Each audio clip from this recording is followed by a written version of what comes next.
ಚಿಂದಿ ಉಡಾಯಿಸೋ ಖಾರ ಬಣ್ಣ ರುಚಿಯನ್ನು ನೀಡುತ್ತದೆ. ಮೆಣಸಿನ ಪುಡಿ ಚಿಂದಿ ಉಡಾಯಿಸೋ ಖಾರ ಬಣ್ಣ ರುಚಿ. ಮುಖ್ಯಮಂತ್ರಿಗಳು ಉಪಮುಖ್ಯಮಂತ್ರಿಗಳು ದೆಹಲಿಯಲ್ಲಿದ್ದಾರೆ.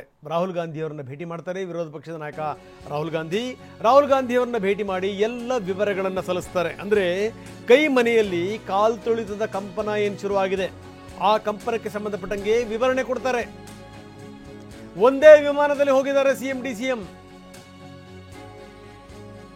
ಬೆಳಗ್ಗೆ ಮೀಟಿಂಗ್ ಕೂಡ ಫಿಕ್ಸ್ ಆಗಿದೆ 11 ಗಂಟೆಗೆ.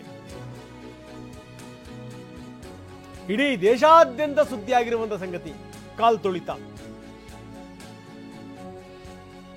ಇಬ್ಬರ ಜೊತೆಗೂ ಕೂಡ ರಾಹುಲ್ ಗಾಂಧಿ ಚರ್ಚೆ ಮಾಡ್ತಾರೆ. ಯಾಕಂದ್ರೆ ಇದೆಲ್ಲ ಡೆವಲಪ್ಮೆಂಟ್ಗಳಾದ ಮೇಲೆ ರಾಹುಲ್ ಗಾಂಧಿ ಖುದ್ದು ಫೋನ್ ಹಾಯಿಸಿದ್ರು. ಯಾರು ಜವಾಬ್ದಾರಿ ಅಂತ ಕೇಳಿದ್ರು. ಒಬ್ರು ಇನ್ನೊಬ್ಬರ ಮೇಲೆ ಜವಾಬ್ದಾರಿಗಳನ್ನು ಹಾಕಿದ್ರು. ಆ ಸಂದರ್ಭದಲ್ಲಿ ರಾಹುಲ್ ಕೆಂಡಾಮಂಡಲರಾಗಿದ್ರು ಅನ್ನುವಂಥ ಮಾತು ಅದೊಂದು ಕಡೆಗೆ. ಇನ್ನೊಂದು ಕಡೆಗೆ ಮಲ್ಲಿಕಾರ್ಜುನ್ ಖರ್ಗೆ ಫೋನ್ ಹಾಯಿಸಿದ್ರು. ಯಾರು ಇದಕ್ಕೆ ಜವಾಬ್ದಾರಿ ಅಂತ ಕೇಳಿದ್ರು. ಇವರು ಅವ್ರನ್ನ ಪರಿಗಣಿಸಲಿಲ್ಲ, ಅವ್ರು ಇವ್ರನ್ನ ಪರಿಗಣಿಸಲಿಲ್ಲ. ಒಟ್ಟಾರೆ ಅದರ ಫಲಿತಾಂಶ ಏನು ಅಂತಂದರೆ 11 ಜನರ ಜೀವ ತೆಗೆದಿದ್ದು. ಖರ್ಗೆ ಕೆಂಡಾಮಂಡಲವಾದರು. ಏನು ನಡೀತಾ ಇದೆ ರಾಜ್ಯದಲ್ಲಿ ಅಂತ ಕೇಳಿದ್ರು. ಯಾರು ಜವಾಬ್ದಾರಿ? ಇಬ್ಬರೂ ಜವಾಬ್ದಾರಿ. ಯಾರು ಜವಾಬ್ದಾರಿ? ಸರ್ಕಾರವೂ ಕೂಡ ಜವಾಬ್ದಾರಿ.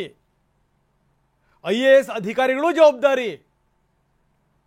ಎಲ್ಲರೂ ಇದರ ಜವಾಬ್ದಾರಿಯನ್ನು ಹೊರಬೇಕು. ಯಾರನ್ನೋ ಒಬ್ಬರನ್ನ ನೀವು ನಿಮ್ಮ ಸಲಹೆಗಾರರ ಪೋಸ್ಟಿಂದ ತೆಗೆದು ಹಾಕಿದ್ರೆ 4 ಜನ IPS ಅಧಿಕಾರಿಗಳ ಪಾಪದವರು ಅವ್ರ ಮೇಲೆ ಕ್ರಮ ಕೈಗೊಂಡ್ರೆ ಇದೆಲ್ಲ ವರ್ಕೌಟ್ ಆಗಲ್ಲ. ಇದು ಹೈಕಮಾಂಡ್ ಅಸಮಾಧಾನಗೊಂಡಿದೆ, ಬೇಸರ ಆಗಿದೆ ಹೈಕಮಾಂಡ್ಗೆ. ಏನಪ್ಪಾ ಜನ ಇಷ್ಟೊಂದು ಭರವಸೆ ಇಟ್ಕೊಂಡು ಇಷ್ಟು ದೊಡ್ಡ ಮಟ್ಟದಲ್ಲಿ ಗೆಲ್ಸ್ ಕಳಿಸಿದ್ರು, ಇವರು ಮಾಡ್ತಿರುವಂಥ ಬಗೆ ಹೇಗಿದು? ಇವರು ಮಾಡ್ತಿರೋದೇನು? CM DCM ಅವರೆಲ್ಲರನ್ನೂ ಕೂಡ ವಿಚಾರಿಸಿದೆ, ಮಾಹಿತಿ ಪಡೆದಿದೆ. ಹೌದು, ಸರ್ಕಾರದ ಮಟ್ಟದಲ್ಲೇ ಲೋಪ ಆಗಿದೆ. ಯಾರನ್ನು ಕೇಳಬೇಕು? ಸರ್ಕಾರದ ನಂಬರ್ 1 ನಂಬರ್ 2 ಅವ್ರನ್ನೇ ಕೇಳಬೇಕು. Number 1 CM, number 2 DCM. High command ಅವ್ರನ್ನೇ ಕೇಳಬೇಕಲ್ಲ ಕ್ವೆಶ್ಚನ್ನ. ಎಲ್ಲಿ ಹೋದರೂ ದೇಶದಲ್ಲಿ ಇದೇ ಪ್ರಶ್ನೆ ಎತ್ತರ ಜನರು. ನಾಯಕರು ಇದ್ರ ಬಗ್ಗೆ ಯಾಕೆ ಪ್ರಶ್ನೆ ಕೇಳಿಲ್ಲ ಅಂತ ಕೇಳ್ತಾರೆ ಜನರು. ಅವ್ರದ್ದು ಒಂಥರ ಇಕ್ಕಟ್ಟಿನ ಸ್ಥಿತಿ. ಹೇಳಬೇಕು ಅಂದರೆ ಕಾಂಗ್ರೆಸ್ಸಿನ ಸ್ಥಿತಿಯೇ ಸರಿ ಇಲ್ಲ. ಇರೋದು 2, ಮತ್ತೊಂದು ರಾಜ್ಯದ ಅವರ ಅಧಿಕಾರ.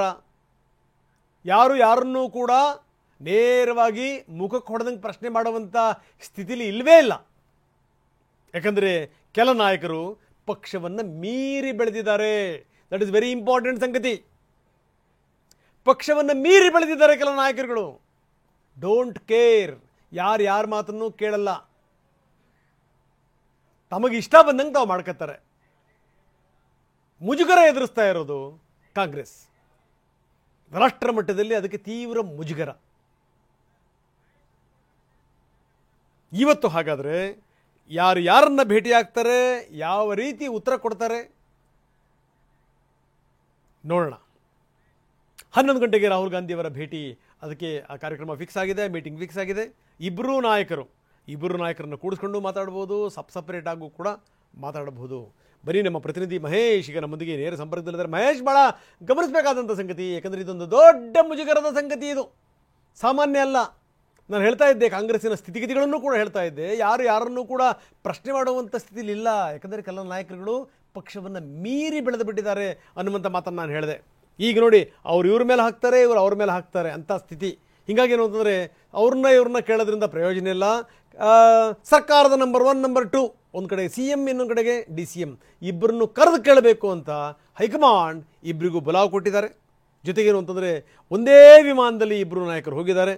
ಇಬ್ಬರು ನಾಯಕರು ರಾಹುಲ್ ಗಾಂಧಿ ಅವರನ್ನ ಭೇಟಿ ಮಾಡ್ತಾರೆ. ಇವತ್ತು ಇವರ ಕಾರ್ಯಕ್ರಮಗಳೇನೇನು, ಯಾವ್ಯಾವ ನಾಯಕರನ್ನ ಭೇಟಿ ಮಾಡ್ತಾರೆ, ಯಾವ್ಯಾವ ವಿಷಯಗಳು ಚರ್ಚೆಗೆ ಬರುತ್ತೆ? ಮಹೇಶ್.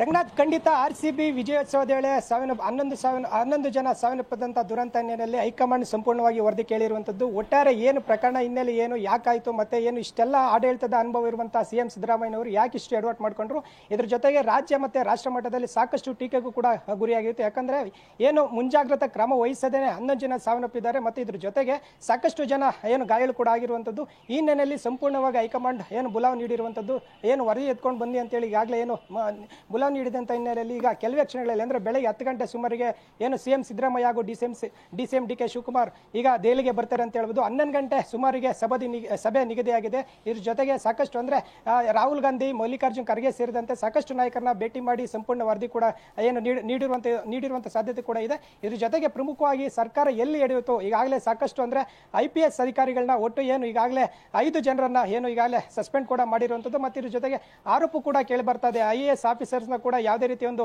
ಏನು DCP ಪತ್ರ ಬರೆದಂತ ಹಿನ್ನೆಲೆಯಲ್ಲಿ ಅವ್ರಿಗೆ ಯಾವುದೇ ರೀತಿ ಕ್ರಮ ವಹಿಸಿಲ್ಲ. ಹೀಗಾಗಿ ಸಾಕಷ್ಟು ಲೋಪ ಆಗಿದೆ. ಮತ್ತೆ ವಿಪಕ್ಷಗಳು ಕೂಡ ಸಾಕಷ್ಟು ಟೀಕೆಗೂ ಕೂಡ ಗುರಿಯಾಗಿತ್ತು. ಈ ಹಿನ್ನೆಲೆಯಲ್ಲಿ ಈಗ ಸಂಪೂರ್ಣ ವರದಿ ಹೈಕಮಾಂಡ್ ನೇರವಾಗಿ DCM ಮತ್ತೆ CM ನ ಕೂಡ ಕೇಳಿರುವಂಥದ್ದು. ಈ ಹಿನ್ನೆಲೆಯಲ್ಲಿ ನೇರವಾಗಿ ಅವರು ದೆಹಲಿಗೆ ಬರ್ತಾರೆ.